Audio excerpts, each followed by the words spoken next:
years after the wedding, the text came from Susan that made my stomach drop. Family reunion Labor Day weekend. Whole lake house booked. Everyone is coming. Jake and his fiancée too. Can you and Caleb make it? I know it's a lot to ask, but it would mean the world to me to have my girls there. I read it 3 times then, handed the phone to Caleb, was on the couch with Luna's head in his lap scrolling through security contracts. He read it once, raised an eyebrow, and said, "Your call, babe. I'll go wherever you go, even if it means sharing a dock with the idiot." I laughed, but my palms were already sweating. The last time all of us had been in the same room was our wedding, and Jake had stayed respectfully in the background. A full weekend at the family lake house was next level.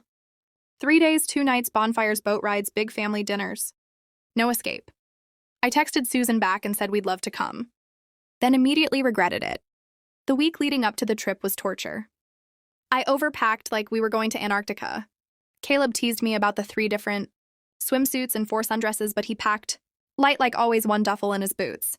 Friday morning, we loaded Luna into the back seat and drove the 3 hours north to the lake. Country music on the radio windows, down Caleb's hand on my thigh the whole way. I kept waiting to feel dread, but mostly I just felt curious, like I was about to walk into the final chapter of a book. I thought I'd already finished. We pulled up to the house right at golden hour. Kids were already running wild on the lawn. Coolers everywhere. Country music blasting from the dock. Susan spotted us from the porch and came running barefoot, screaming my baby while Luna barked like crazy.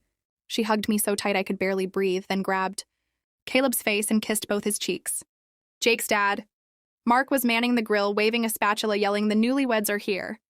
Mia sprinted from the lake with a beer in each hand, yelling, "I'm already drunk and it's only 5. And everything felt warm and easy until I saw Jake's truck pull in 20 minutes later. He stepped out first, then reached back to help a tiny brunette out of the passenger side. She was gorgeous in that effortless, way-long, wavy hair, cut-off short smile that lit up the whole driveway. Jake had his arm around her waist and looked relaxed in a way I hadn't seen in years. They walked up holding hands, and I felt Caleb's fingers lace through mine like a seatbelt. Susan did the introductions like a pro. "Lauren, Caleb, this is Jessica. Jessica, this is my daughter-in-law, Lauren, and her husband, who also happens to be my nephew, Caleb." Jessica's eyes went wide and she laughed and said, "Oh my gosh, I've heard so much about you.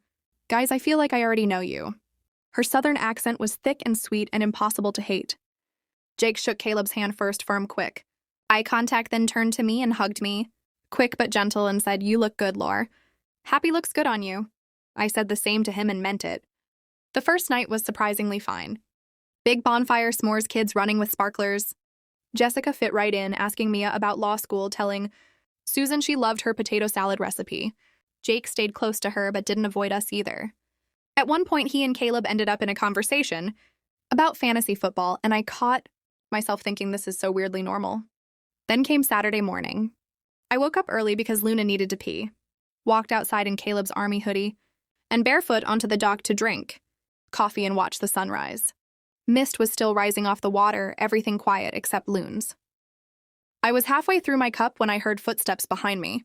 Turned around and there was Jake holding his own mug, looking like he hadn't slept. "Mind if I sit?" he asked. I shrugged. "It's a big dock." He sat on the opposite end, leaving space. We watched the sun come up in silence for a minute, then he spoke. "I owe you one more apology, the last real one. I've been carrying it around for 2 years, waiting for the right moment. This feels like it." I didn't say anything, just waited. I was a coward, Lauren. I kept you on a string because it was easy. I told myself I was waiting for the perfect girl, but really I was just scared to commit to anyone.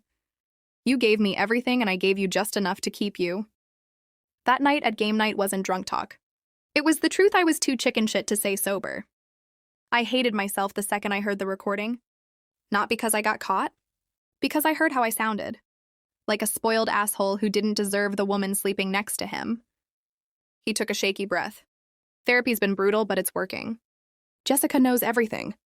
I told her the first month we dated because I refused to ever lie to someone. I love again. She still said yes when I proposed last month. He laughed softly. Can you believe that? Someone looked at the worst version of me and still wanted to stay. I looked at him, then really looked. The bags under his eyes were gone. His shoulders weren't tense. He looked lighter. I'm proud of you, Jake, I said, and my voice didn't even shake. That takes guts. I'm glad you found someone who makes you want to be better. He smiled small and real. Caleb's a lucky guy. Always was the better man. I used to hate him for it. Now I'm just glad he's the one who gets you. We sat there until the sun was fully up, then stood at the same time. He hugged me again longer this time, and I hugged back. When we pulled apart, he said, "See you at breakfast," then walked away. I stood there until Caleb came looking for me 20 minutes later, holding a fresh coffee and Luna's leash. He took one look at my face and asked if I was okay. I told him everything. He listened, then kissed my forehead and said, "I love you for having the biggest heart of anyone's ever had." Then he smirked and added also, "I love you for not pushing him in the lake." The rest of the weekend was actually fun. Jessica and I ended up on the same pontoon boat Saturday afternoon. She asked about Iceland because she and Jake were planning a honeymoon there. I showed her all my photos, gave her every recommendation. She told me Jake keeps a picture of Luna as his phone lock screen because he says she's the cutest mistake he ever made. We laughed until we cried. That night was the big family dinner. Long tables pushed together on the lawn, string lights everywhere. Susan stood up after dessert, clinked her wine glass, and said she had an announcement. Everyone quieted down. She looked around the table, tears already in her eyes, and said, "I've been blessed with 2 sons. One of them broke my heart for a while, but he's healing. The other one gave me the daughter I always prayed for." She turned to me and Caleb, and today, I get to watch both my boys love incredible women.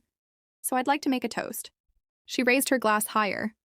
To Lauren, who loved my son when he didn't deserve it and taught him how to deserve it. To Caleb, who loved her when she needed it most and never made her beg for it. To Jake, who lost something precious and grew from it. And to Jessica, who loved him anyway. May we all keep choosing love even when it's hard. Because that's how we become the people we were meant to be. The entire table was crying. Even Mark. Jake reached over and squeezed his mom's hand. Jessica wiped tears with her napkin. Caleb kissed my temple and whispered, "That's my girl," under his breath. Later that night, the 4 of us ended up on the dock together. Me, Caleb, Jake, Jessica, passing a bottle of wine. Someone suggested truth or dare like we were teenagers again. Jessica picked truth. Mia asked, "What's the most embarrassing thing Jake's ever done?" Jessica grinned and told the story of him crying during the notebook. Jake groaned, but he was laughing too. Then it was my turn. Jake looked right at me and said, "Truth or dare, Lore?" I picked truth. He smiled soft and asked, "Do you forgive me?" For real this time. I didn't even have to think. "Yes, completely," I said. And I meant it. He nodded, once eyes shiny, then passed the bottle to Caleb like it was all settled. Sunday morning, we packed up to leave. Jessica hugged me goodbye and whispered, "Thank you for being kind to him." I told her, "Take care of him." She said, "I will. Promise." On the drive home, Caleb reached over and took my hand. "You good?" he asked. I looked out the window at the trees blurring past and smiled. I'm better than good. I'm free. We stopped for burgers halfway home. I posted a photo of Caleb and Luna in the backseat with the caption, "Took me 6 years and 1 hot mic to find my real life, but damn was it worth the wait." It got 20,000 likes in 2 days. Half the comments were people tagging friends saying, "This is the plot twist we all need." That night, Susan sent me the video someone took of her toast. She captioned it, "The speech that healed our family." It's at 3 million views now on TikTok. The comments are full of people saying they ugly cried in their car. Jake and Jessica got married the next summer. We went, I caught the bouquet. Caleb caught the garter. Susan cried harder than she did at our wedding. Sometimes life doesn't just give you a happy ending. Sometimes it gives you a whole new book.